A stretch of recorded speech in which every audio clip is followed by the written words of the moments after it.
Kani gadega pati CCTV, bat pidang pet yaki kubor baman kasni. Haka khat sau terek mentau nai lur, ke Seiñ Jaiñtia kalayok ban plepat ba ya ke Ïing Treikam ke Thymmai, ke Jong ka balatei haka ceka ke badan hatirat Seiñ Road Kolapati Shillong, ya ke bala plepat ba haka Jaiñlang ke balalong haka ni kesngi dau menteri rang ba ke jela Dr. Mukul Sangma, balalong kongsan haka ringkat ke jendan lang UMP ke Shillong Parliamentary Seat ba Vincent H. Pala komusembot kongsan. Hakani jelang layo jing pensyaru halor ke jing tai yakani ke Ïing Jong ke Seiñ Jaiñtia now president uba toki bla ubalai tu baya ke jinglot jing sep bantai yakani ke Ïing ke sarkar jela kelamang pisa shiklor san pusau lak tingka bat mentah hakani ke Ïing paki kidan ke skol step bat ke skol sngi na ke benta ki kena ki bawan na kilong Ïing beduna ke yok akon kat ba kino hikai pat kidai ki ba syuan hikai monsoba. Nalor kini hakani ke Ïing kidan ru saar teli ki jakai lekai badminton pan aji hikai kerpang ki samla kentai bat cenrang Jong ke Seiñ Jaiñtia. Kiwei de ki blaidan lang hakani ke sngi ki kentop yo menteri sarkar bakmi yakatnat sports and youth affairs Zenet Sangma UMLA ke Shillong West constituency uba polling do UMLA ke pentor kra uba AL Hang UMLA ke Maurang Keneng uba David Nongrom chairman ke Seiñ Jaiñtia Trust uba GS Masar bat kiwei de.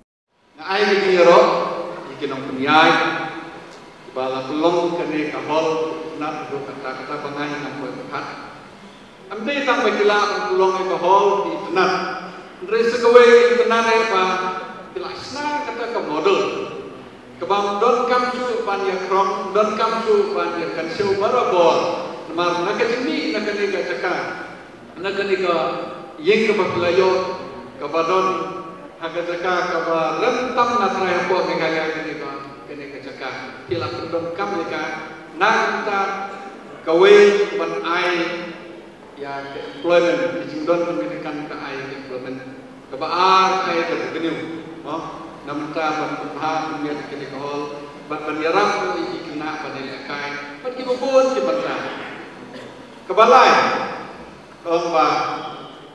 lomba ke jindon jong kene hol Traiba kapanya teli barabor ya kinang Jaiñtia dan ni barak kinang senang di badan asal dong Jong kani ka area sisi ngapan pau ke jiro ngapan pau ya ke start dong ki ke pulang ya kani ke si hado ko pulang pani hapoi por ba lengkap barabor ni ai sim mentan hado baliok li ngataya tidak we pa ni now at least the 70 has given the sim and the 70 has come to integrate it. I'm very grateful to them.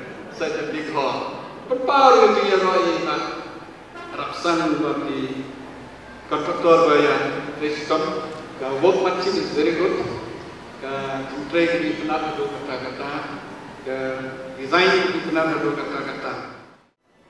I'm very happy to see that from the side of the government we were able to respond to the need that has been conceptualized in a manner that we can add value to this asset in caring for the objective of multifaceted, multi-pronged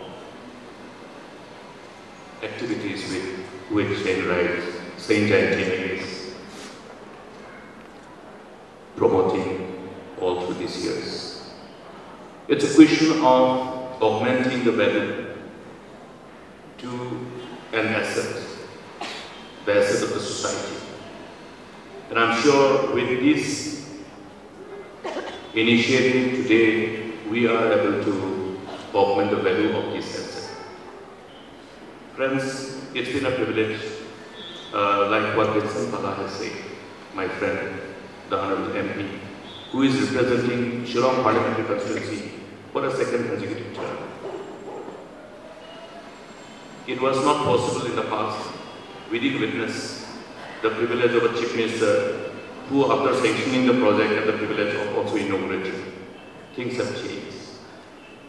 And there is a change for better, which should provide reasons for us to have hope and augment our aspirations and expectations.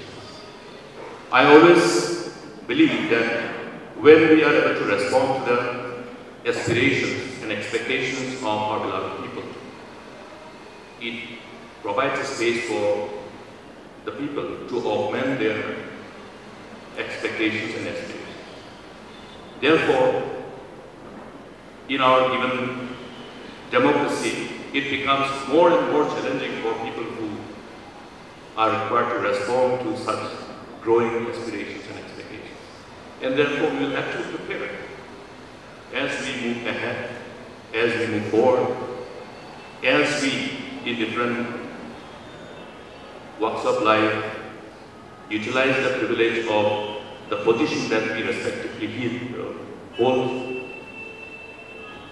All these privileges and opportunities of serving our people from different capacities.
Im